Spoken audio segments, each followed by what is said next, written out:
வணக்க மக்களே, இன்னைக்கு நம்ம என்ன பார்க்க போறோம்னா, தோல்வி எதிரொலியால் இரண்டாவது T20யில் மொத்தமாக மாறும் பிளேயிங் 11. சூப்மன் கில் திடீர் விலகல். அதாவது ஜிம்பாப்வே அணிக்கு எதிரான 5 போட்டிகள் கொண்ட T20 தொடரின் முதல் போட்டியிலேயே இந்திய அணி 13 ரன்கள் வித்தியாசத்தில் அதிர்ச்சி தோல்வியையும் அடைந்திருக்காங்க. இந்த போட்டியின் தோல்வியால் இந்திய அணி படுமோசமான சர்வதேச T20 சாதனை ஒன்றை செய்திருக்காங்க.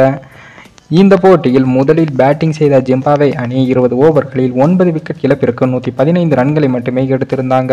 அடுத்து பேட்டிங் செய்த இந்திய அணி 19.5 ஓவர்களில் 102 ரன்களை மட்டுமே எடுத்து அனைத்து விக்கெட்டுகளையும் இழந்திருக்காங்க. இதன் மூலம் ஜிம்பாப்வே இந்திய அணிக்கு எதிராக மிக குறைந்த ஸ்கோரை அடித்து வெற்றி பெற்ற அணிகளின் வரிசையில் முதல் இடத்தையும் பிடித்திருக்காங்க.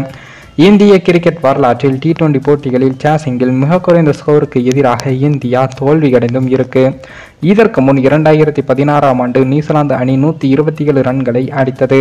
பின்னர் இந்திய அணியையும் வீழ்த்தியிருந்தாங்க. சமீபத்தில் 2024ஆம் ஆண்டுக்கான T20 உலகக்கோப்பையை வென்று சாம்பியனான அதே இந்திய அணி தற்போது T20 வரலாற்றிலேயே மிக மோசமான சாதனையையும் பதிவு செஞ்சிருக்காங்க.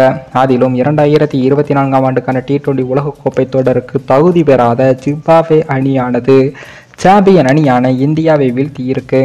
இளம் வீரர்களை கொண்ட இந்திய அணி என்றாலும் இது மோசமான தோல்வி என்பதால் இந்திய ரசிகர்கள் கடுமையாக விமர்சித்து வராங்க.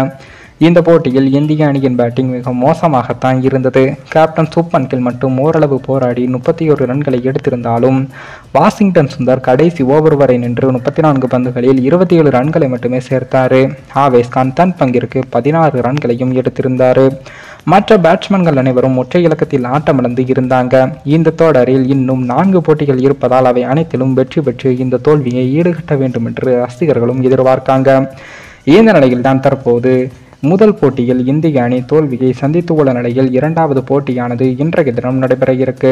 இந்த போட்டிக்கான பிளேயிங் 11ல் மொத்தமாக மாற்ற உள்ளதாகவும் அதே போல சூப்மன் கில் கேப்டன் பதவிக்கு சரிவர மாட்டார் என்று முதல் போட்டியிலேயே தெரிஞ்சு வந்துருச்சு.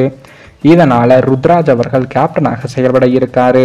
அதே போல ருத்ராஜ் அவர்கள் ஏற்கனவே ஆசியா கேம்ஸ் போட்டியில் இந்திய அணிக்கு கேப்டனாக இருந்து இந்திய அணிக்கு கோல்டு மெடலையும் பரிசாக பெற்று வந்தார். அதே போல அபிஷேக் சர்மா நீக்கப்பட்டு அவருக்கு பதிலாக சாய் சுதர்சனும், கலீல் அகமது நீக்கப்பட்டு அவருக்கு பதிலாக தூசர் தேஷ்பாண்டேவும் பிளேயிங் 11ல் சேர்க்கப்பட உள்ளனர். அதன்படி பிளேயிங் 11ல் சூப்மன் கில், ருத்ராஜ், சாய் சுதர்சன், ரியான் பராக், த்ருவ் ஜெரோல், ரிங்கு சிங், வாஷிங்டன் சுந்தர், ரவி பிஷ்னாய், ஆவேஸ் கான், முகேஷ் குமார், தூசர் தேஷ்பாண்டே ஆகியோர் இடம்பெற உள்ளார்கள். மேலும் இந்த வீடியோ ஏதோ ஒரு விதத்தில் உங்களுக்கு பிடித்திருக்கும் என்று நினைக்கிறேன். நம்ம சேனலுக்கு புதிதாக வீடியோ பார்க்கிறீர்கள் என்றால் மறக்காமல் சப்ஸ்கிரைபர் செய்துவிட்டு பாருங்கள். இன்னொரு வீடியோவில் சந்திக்கும் வரை நான் உங்கள் தமிழ்.